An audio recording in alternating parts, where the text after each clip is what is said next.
Brazil is not touching that World Cup. I don't see it. Brazil is not going to get anywhere near that World Cup. I just don't see it.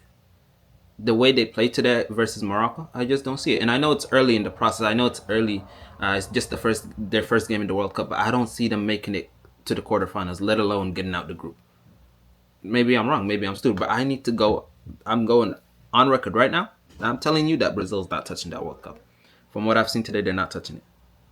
Everybody's glazing Vini, right? Vini played so well today. I'm a Madrid fan. I think he played all right, decently. We saw glimpses of the old Vini, glimpses of Ballon d'Or Vini, and maybe Vini FC is gonna come after me for saying this, but he did not play that well, honestly. He was getting packed up, minute by minute, packed up every single time he had the ball, packed up by Hakimi. And I know Hakimi is a world class right back, probably the best right back in the world, but Vini should be Ballon d'Or level. Vini should be world class as well. Vini should make at least one successful dribble against Hakimi. But he didn't. Every single time he had the ball and he went up against Hakimi, one thing would happen. Bam, Hakimi, tackle, Vini, drop, flop, Hakimi got the ball, Morocco counterattack. That's a good player. One miracle moment happened this game. Vini scored a goal, and suddenly everybody's, oh my God, I can't believe.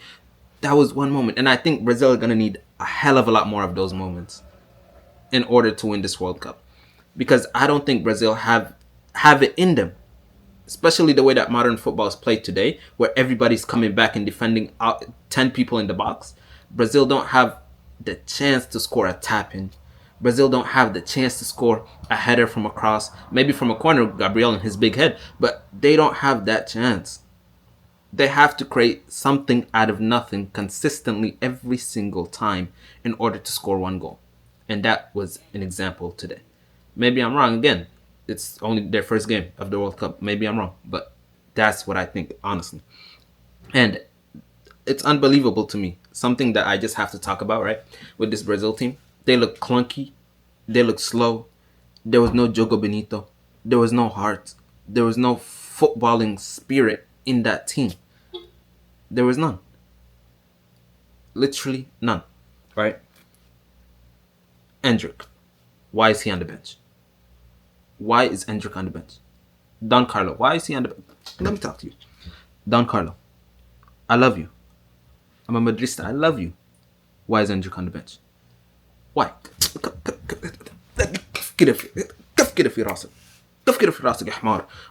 Why is Endrick on the bench? Endrick has been balling out in the French league. He scored that winner for Brazil. Endrick, who is beloved by all the Brasileiros. Why is he on the bench? Thiago Igor, a striker, instead of Endrick? Diabolical. Diabolical. Let's talk about Rafinha, right? Rafinha, he was the only player that I've seen defending. The attacker, Rafinha, was running and defending back and forth more than the left back and the right back. More than the defenders themselves. More than the midfield. How? How? I know Rafinha loves to run, but nobody else was tracking back and running, going after the ball, field, and to. It's unbelievable. I'm curious to see his heat map, but nobody else was doing it. Not Vini, not Thiago Igor, not Cunha when he came in. Nobody.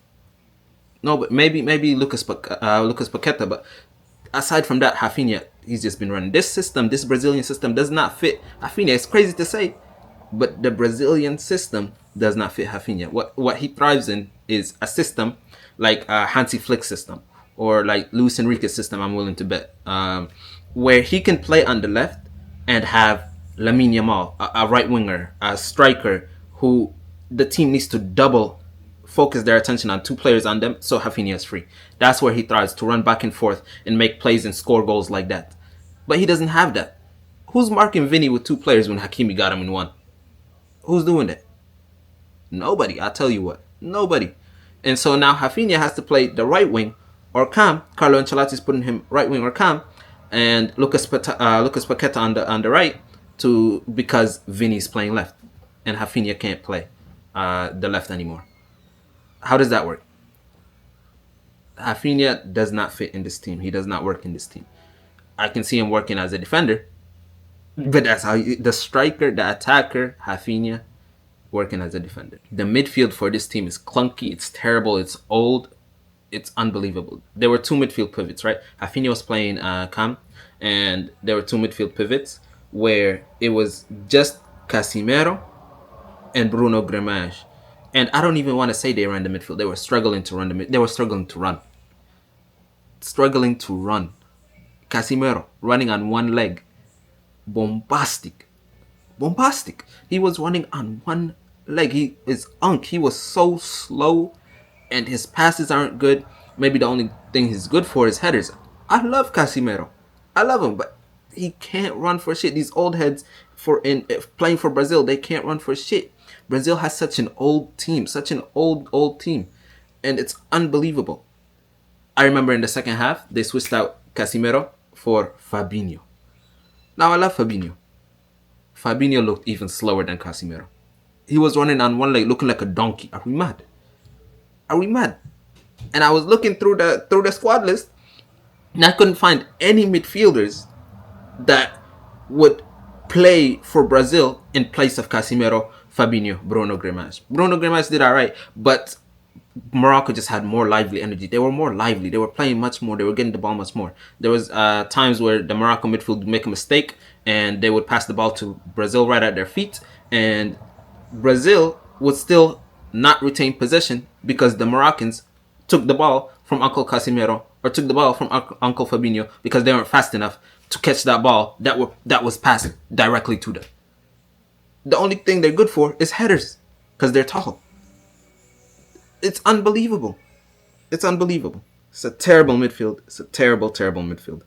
And the players are being played out of position. All the players are being played. I already spoke a little bit about this when I was talking about Rafinha and how he's playing the cam in the right wing, where yes, he's a right winger, but he should be playing on the left in a flick style system. He doesn't get that. Everybody, he's just being played out of position. And they don't have Joao Pedro. They don't have Richarlison. They don't have Gabriel Jesus. They don't have any of those. Any of those. And Endrick is not playing. That does not make any sense to me. It doesn't. This Morocco team did not deserve to lose. They did not deserve to lose today. They did not deserve to draw.